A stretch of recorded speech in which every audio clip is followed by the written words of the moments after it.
Tiesiog privalau pasidalinti viena labai svarbia informacija, va taip staigiai atėjo impulsas, kad būtinai turite išgirsti.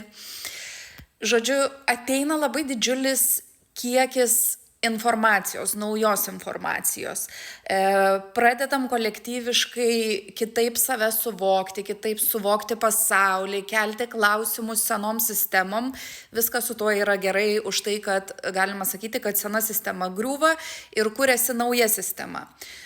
Tuo pačiu visame šitame procese yra labai daug chaoso. Ir dabar visam šitam chaose yra ypatingai, bet išgirskit, ypatingai svarbu rasti savo atraminę sistemą, jeigu nenorit, kad ištiktų psichozė.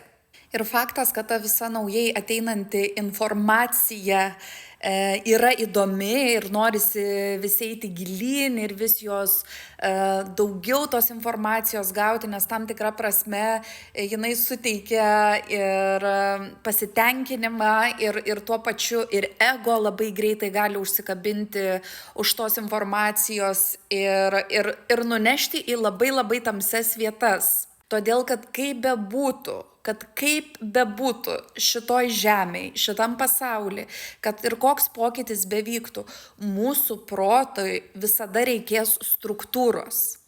Nes kitu atveju mūsų protui yra labai sunku funkcionuoti, jam reikia struktūros. Todėl dabar yra svarbu mažiau vartoti, ir aš čia turiu omeny informacijos prasme, mažiau vartoti ir daugiau integruoti, daugiau būti savo kūne, daugiau įsižeminti ir rasti savo atraminę sistemą, kuri yra paremta struktūra. Taip pat svarbu nesekti daugybės kūrėjų ar vedlių, kurie kalba apie dvasingumą, sąmoningumą. Išsirinkit keletą žmonių, kurie jum iš tikrųjų rezonuoja, kurių filosofija jum rezonuoja ir jais sekit, nes tiesiog protui bus per daug sumaišties, per daug chaoso ir pasidarys, šita visa informacija pradės veikti priešingai, ne įkvepiančiai, o žalojančiai. Ir kai klausot šitą informaciją, būtinai pasitikrinkit su savo kūnu,